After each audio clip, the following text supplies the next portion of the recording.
उत्तर प्रदेश का ये सहारनपुर ज़िला है और तस्वीरें हम आपको दिखा रहे हैं सहारनपुर क्लब की, जहां पर आगामी दिनों में चुनाव होने जा रहे हैं।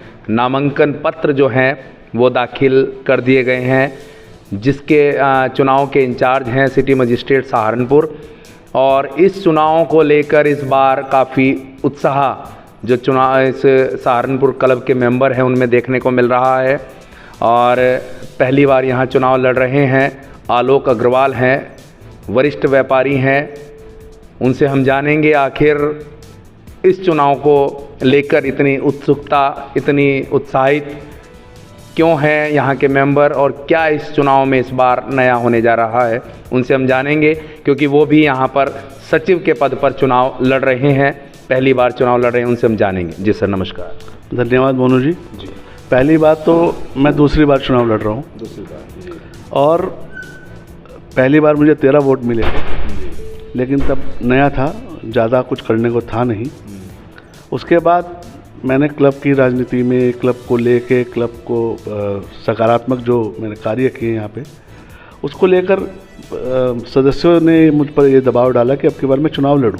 पहली बार आप कब चुनाव लड़े थे? पिछले 3 साल पहले। 3 साल पहले। ये चुनाव 3 साल के लिए एक बार होता है। हाँ जी। इस क्लब के जो अध्यक्ष हैं वो जिलाधिकारी महोदय होते हैं और सचिव का चुनाव होता है। सचिव के साथ एक जॉइंट सेक्रेटरी और 2 सदस्य भी चुने जाते हैं, जिसका बाकायदा चुनाव होता है। और इसके लिए निर्वाचन प्रक्रिया पूरी तरह से निष्पक्ष और सरल होती है। सबसे पहली बात तो यह कि सहारनपुर क्लब के अंदर जो भी चुनाव होते हैं वो कई लोगों को लेकर होते हैं कि जैसे यहाँ पर एक प्रक्रिया है कि पूर्व में रहा है कि सब वैश्य समाज और पंजाबी समाज, इस तरह की यहाँ सिनेरियो को लेकर चुनाव लड़ा जाता रहा है। लेकिन हमारा मानना है कि सब समाज का वोट यहाँ पर पड़ता है, इसलिए ये जिक्र करना ही बेमानी है कि ये पंजाबी कौन, बनिया कौन और अदर कास्ट कौन। अभी तक के जो सचिव बनते आए हैं वो किस समाज के लोग बनते आए हैं? सभी समाज के लोग बनते हैं। पंजाबी भी बने हैं, वैश्य समाज के भी बने हैं और सरदार भी बने हैं, सिख फैमिली से भी आए हैं।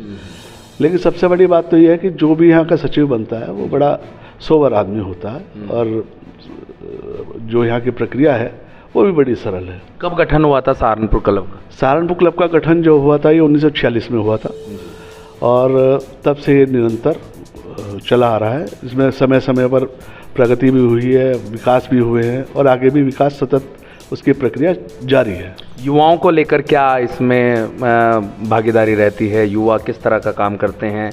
चुनाव को लेकर युवाओं में क्या प्रतिक्रिया देखने को मिल रही है? देखिए, यहाँ पर शुरू से एक माहौल बना रहा, कुछ मठाधीश होते रहे, वैश्य समाज, पंजाबी समाज, इसी को लेके कंट्रोवर्सी हमेशा रही है। जब भी चुनाव होता था तो ये होता था कि साहब यही 2-4 लोग इस प्रक्रिया को अडॉप्ट करते थे और करवाते थे। युवाओं की तरफ कभी किसी ने ध्यान दिया ही नहीं। बल्कि हम सीधे शब्दों में अगर कहें तो युवाओं को तो यहाँ पर एक मनोरंजन के लिए हम लोग इस्तेमाल करते रहे। क्लब के जो मठाधीश हैं, सही मायने में तो क्लब के जो युवा हैं उनको आगे आना चाहिए, लेकिन उनको पीछे करके रखा जाता है। उनको तो इसलिए रखा जाता है कि ठीक है वो आए, खाए पिए चले गए। जबकि आज मोदी जी भी कहते हैं कि युवाओं को ही आगे आना चाहिए, लेकिन ऐसा किया नहीं जाता, युवाओं को पीछे। मेरा मानना यह है कि अगर मैं यहाँ से निर्वाचित होता हूँ तो मैं युवाओं को सबसे ज़्यादा यहाँ पर क्लब के अंदर प्रोत्साहित करूँगा ताकि वो आगे आएँ और आने वाले समय के लिए युवाओं को तैयार रहना चाहिए। कुल कितने मेंबर यहाँ इस सहारनपुर क्लब में हैं? 600 मेंबर हैं और 600 मेंबरों में लगभग 600-610 के करीब मेंबर रहते हैं। उसी में चुनाव भी होता है। यहाँ पर एक बड़ा फंडा है चुनाव के दौरान उसका मैनिफेस्टो का। मैनिफेस्टो एक ऐसी प्रक्रिया है कि सीधे शब्दों में अगर कहें तो क्लब की आत्मा है। हम जो कार्य करते हैं, हम पहले चुनाव से पहले एक रूपरेखा बनाते हैं कि हम अगर जीत के आएंगे तो हम ये कार्य करेंगे। लेकिन होता क्या है कि हम मैनिफेस्टो बनाते हैं, जीतने के बाद उस मैनिफेस्टो को उठा के ताले में बंद कर देते हैं, उसके हिसाब से कोई काम करते ही नहीं है। पिछली बार 3 गुट चुनाव लड़े, तीनों ने मैनिफेस्टो बनाया लेकिन 3 साल बीतने के बाद अब तक भी उस मैनिफेस्टो के आधार पे कोई कार्य नहीं हुआ। क्या क्या कार्य रहते हैं मैनिफेस्टो के आधार पर? क्या यहाँ नया किया जाता है और क्या एक मकसद रहता है चुनाव लड़कर सचिव बनने का? क्या मकसद रहता है? मकसद ये रहता है कि यहाँ की जो प्रशासनिक व्यवस्था है उसके लिए सचिव जो है सबसे कॉम्पिटेंट अथॉरिटी होता है, और उससे बड़ी बात यह है कि यहाँ पे के विकास कार्य, यहाँ की देखरेख, यहाँ का सिस्टम, यहाँ की जो कार्य प्रणाली है उसको संचालित करने का जो ध्येय है, जो मकसद है, वो सचिव के द्वारा ही पूरा किया जाता है। अब मैनिफेस्टो अगर पूरा नहीं होता और 3 साल बाद हम चुनाव लड़ते हैं तो फिर पिछले मैनिफेस्टो को हम कहाँ से लाएं? हम कैसे बताएं कि हमने क्या किया? अभी भी 3 गुट चुनाव लड़ रहे हैं। 2 गुट तो पिछली बार भी जीत के आए थे, मिक्स था। हमने 3 साल लगातार काम किया और इस बार भी हम चुनावी मैदान में हैं, और निश्चित रूप से हम जो मैनिफेस्टो लेके आने वाले हैं वो क्लब के हित में ही लेके आएंगे। लेकिन जो और 2 जो गुट लड़ रहे हैं उनके पास बताने के लिए कुछ नहीं है कि उन्होंने किया क्या या क्या करेंगे। जब तक आप ये करेंगे ही नहीं, ये बताएंगे नहीं सदस्यों को, तो सदस्य कैसे वोट करें? सदस्य कैसे अपने आप को ये सुरक्षित महसूस करे क्लब के अंदर कि वो क्लब में आता है और क्लब की जो स्थिति है उससे वो रूबरू नहीं होगा। दूसरी बात ये है कि क्लब में आने के बाद लगना चाहिए सदस्य को कि वो क्लब में आ रहा है, क्योंकि एक क्लब एक प्रतिष्ठित क्लब है जी। एक सबसे बड़ा मुद्दा जो रहता है वो रहता है बाहरी व्यक्तियों के आने का। हालांकि ऐसा नहीं है, कोशिश नहीं होती, लेकिन फिर भी बाहरी व्यक्ति आता है और यहाँ पर बैठकर चला जाता है। तो मेन मैनिफेस्टो में ये चीज़ होनी चाहिए कि युवाओं की आप बात कर रहे हैं, कितने संख्या में युवा यहाँ पर मेंबर हैं और कितने जो हैं एजेड लोग यहाँ मेंबर हैं? युवाओं की अगर हम बात करें तो 100 से ज़्यादा युवा हैं जो नए उम्र के लड़के हैं, और मैं समझता हूँ उनको यहाँ पर प्रोत्साहित किया जाना अति आवश्यक है। लेकिन होता क्या है कि मठाधीश स्तर के आदमी, अब वो 70 से ऊपर हों, 75 से ऊपर हों, 60 से ऊपर हों, 65 से ऊपर हों, वो युवाओं को आगे आने ही नहीं देना चाहते। वो चाहते ही नहीं कि युवा यहाँ कमेटी में आए, वरना 4 आदमियों की कमेटी है, कम से कम एक युवा को तो आना चाहिए। लेकिन नहीं, हम आ जाए, युवा नहीं आना चाहिए। मेरी पूरी इस बात को लेकर आगे रहेगी कि युवा यहाँ कमेटी में आए और यहाँ की व्यवस्था में शामिल हो। यही मेरा मेन मकसद है चुनाव लड़ने का। तो क्या लगता है इस बार आप चुनाव लड़ रहे हैं, पिछली बार आपको कम वोट मिले थे और इस बार कैसा आपको लग रहा है कि आप इस चुनाव को जो है मजबूती से जीत पाएंगे? इस बार मेरे द्वारा किए गए कार्य, मेरे द्वारा किए गए प्रयास और मेरे द्वारा की गई सकारात्मक समीक्षाएं और जो लोगों के लिए काम किए गए हैं, उनको देखते हुए स्वतः सदस्य जुड़ रहे हैं और उन्होंने मुझे कहा है कि आप चुनाव लड़िए, हम आपके साथ हैं। इसी क्लब जो है यहाँ के लिए बनता है उसमें 600 के करीब मेंबर हैं, 4 उसमें जो हैं सेक्रेटरी, जॉइंट सेक्रेटरी बनते हैं, डीएम यहाँ के जो हैं अध्यक्ष होते हैं।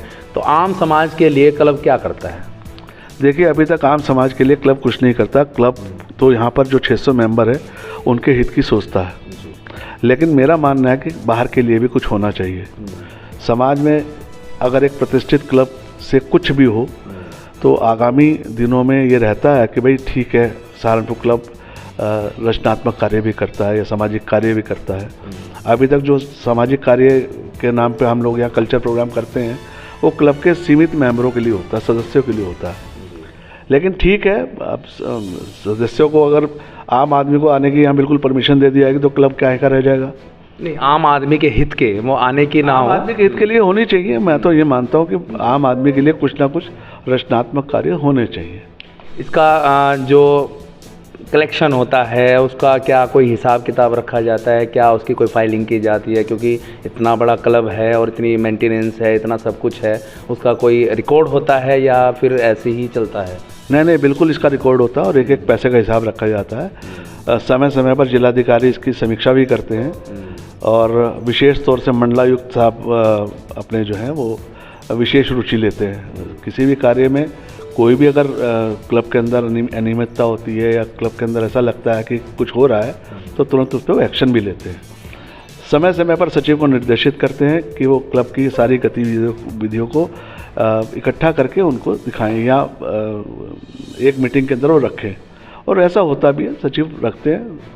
डॉक्टर मोहन सिंह यहाँ चुनाव लड़के यहाँ सचिव बने और 3 साल उन्होंने बहुत अच्छे कार्य किए हैं।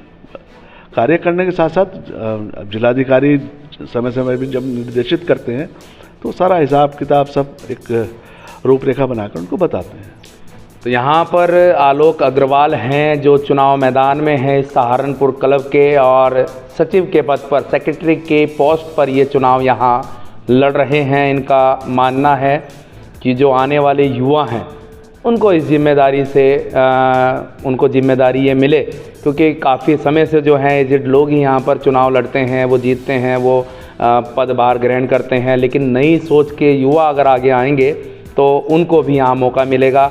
सहारनपुर क्लब है, 600 के करीब यहाँ मेंबर हैं और काफ़ी जो है सुविधाओं से लैस ये क्लब है, जहाँ पर खुद सहारनपुर के जिला अधिकारी जो अध्यक्ष हैं और उसके बाद जो प्रशासनिक और अधिकारी हैं, मंडलायुक्त हैं, उनका संरक्षण यहाँ रहता है। तो इस क्लब को लेकर इस बार चुनाव में काफ़ी रुचि जो है वो देखने को मिल रही है। और भी अन्य मेंबर हैं जो चुनाव लड़ रहे हैं। अब आने वाले समय में पता लगेगा कि कौन यहाँ का ताज पहनता है, किसको ये पद मिलता है और कौन इस क्लब के लिए अच्छे से अच्छे, बेहतर से बेहतर जो कार्य है वो किए जा सकें। आम नागरिक की यहाँ बात हुई है। सहारनपुर क्लब है, 600 मेंबर हैं। अगर यही क्लब आम नागरिक के बारे में भी थोड़ा सोचे, उनकी किसी तरह से आर्थिक मदद हो, क्योंकि हमारा सहारनपुर नंबर 1 सहारनपुर है। 4 स्टेट जो हैं इसमें लगती हैं, इधर उत्तराखंड है, इधर हरियाणा है, उधर दिल्ली है और हिमाचल प्रदेश, ये 4 स्टेट्स इसकी लगती हैं। और सहारनपुर एक ऐसा ज़िला है जहाँ पर भाईचारे की बात होती है। इस चुनाव को लेकर काफ़ी उत्सुकता जो है यहाँ के क्लब के इस मेंबरों की देखने को मिल रही है। सहारनपुर से प्रशांत वर्मा, मोनू कुमार की खास रिपोर्ट।